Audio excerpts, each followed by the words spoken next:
दोस्तों, अमेरिका लंबे समय से दुनिया भर के लोगों के लिए सपनों की भूमि रहा है। भारतीय लोगों के लिए भी अमेरिका का आकर्षण खूब रहा है।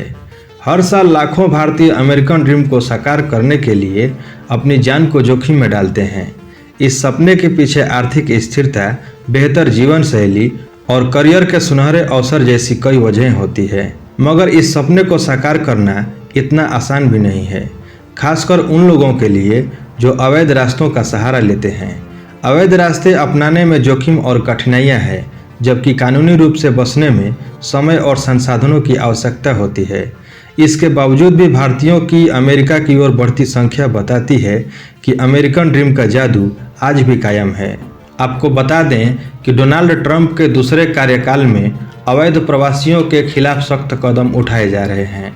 मेक्सिको सीमा पर आपातकाल लागू करने से लेकर जन्म से नागरिकता देने वाले प्रावधान को खत्म करने का आदेश, इन फैसलों का असर अप्रवासी समुदाय पर पड़ रहा है, जिसमें भारतीय भी शामिल हैं। अमेरिका में अनुमानित 54 लाख भारतीय रहते हैं, जिनमें से 2/3 अप्रवासी हैं। अप्रवासी उसे कहा जाता है जो व्यक्ति रोजगार, कारोबार या किसी और वजह से अपनी जन्मभूमि को छोड़कर किसी दूसरे देश में जाकर बस जाता है। हाल ही में अमेरिका दौरे पर गए विदेश मंत्री एस जयशंकर ने कहा है कि हम अमेरिका में अवैध रूप से रह रहे भारतीय नागरिकों की वापसी के लिए तैयार हैं।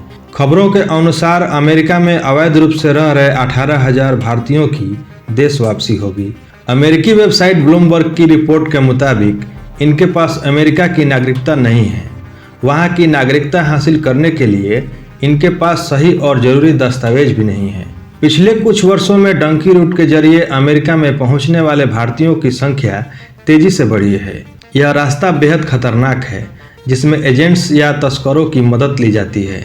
इन एजेंट्स के जरिए पहले भारतीयों को मध्य पूर्व, यूरोप या अफ्रीका भेजा जाता है और अंत में मेक्सिको या कनाडा के रास्ते अमेरिका पहुंचा दिया जाता है। अब आप सोच रहे होंगे कि ये डंकी रूट क्या है, तो आपको बता दें कि डंकी रूट का मतलब ऐसे रास्ते से है जो अवैध रूप से लोगों को एक देश से दूसरे देश ले जाता है। सीमा नियंत्रण से बचने के लिए यह एक लंबी और चक्करदार यात्रा होती है। पंजाब में डंकी रूट 1 दशक से भी ज्यादा समय से एक खुला रहस्य रहा है। यह शब्द पंजाबी शब्द डंकी से आया है, जिसका अर्थ है एक जगह से दूसरी जगह कूदना। US custom and border protection के आंकड़ों के अनुसार अक्टूबर 2023 से सितंबर 2024 के बीच 90,415 भारतीयों को अवैध तरीके से अमेरिका में प्रवेश करते हुए पकड़ा गया। इनमें से अधिकांश को मेक्सिको और कनाडा बॉर्डर पर रोका गया। कोविड-19 के बाद से इस तरह की घटनाओं में काफ़ी तेजी आई है।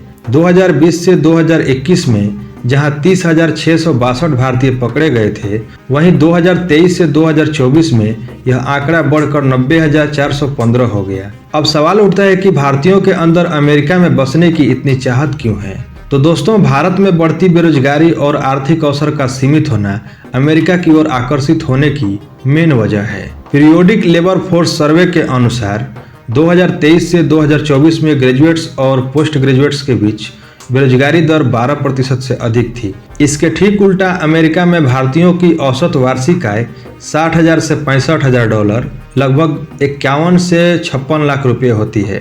एक भारतीय अमेरिकी परिवार की औसत वार्षिक आय $1.45 लाख, करीब $1.25 करोड़ रुपए है, जो अमेरिकी परिवारों की औसत आय $70,000 से दुगनी है। हालांकि अमेरिका में बसने का सपना सभी के लिए खुशहाल नहीं होता। प्यू रिसर्च की रिपोर्ट बताती है कि 23 लाख एशियाई अमेरिकी गरीबी में जी रहे हैं। इनमें भारतीय अमेरिकियों की स्थिति उनके अपेक्षा बेहतर है, लेकिन हर 10,000 में एक एशियाई अमेरिकी गरीब है। 38% एशियाई अमेरिकी वयस्क भोजन के लिए फूड बैंक या चैरिटेबल ट्रस्ट पर निर्भर रहते हैं। सर्वे में शामिल 47% लोगों का मानना था कि अमेरिका आकर भी उनके सपने पूरे नहीं हो सके। फिर भी भारतीय अमेरिकियों के बीच गरीबी दर केवल 6% है, जो एशियाई मूल के अन्य समुदायों से काफी कम है। अमेरिका में बसने की चाहत सिर्फ आर्थिक स्थिरता तक सीमित नहीं है, यह जीवन की गुणवत्ता, बेहतर शिक्षा और स्वास्थ्य सेवाओं की तलाश का भी प्रतीक है। वहाँ भारतीय अमेरिकी समुदाय को उच्च आय, सुरक्षित जीवन और बेहतर अवसर मिलते हैं, लेकिन इसके लिए उन्हें कई चुनौतियों का सामना भी करना पड़ता है।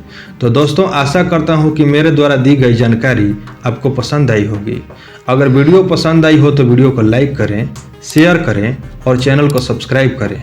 तो मिलते हैं अगले वीडियो में कुछ नई जानकारी के साथ। तब तक के लिए धन्यवाद।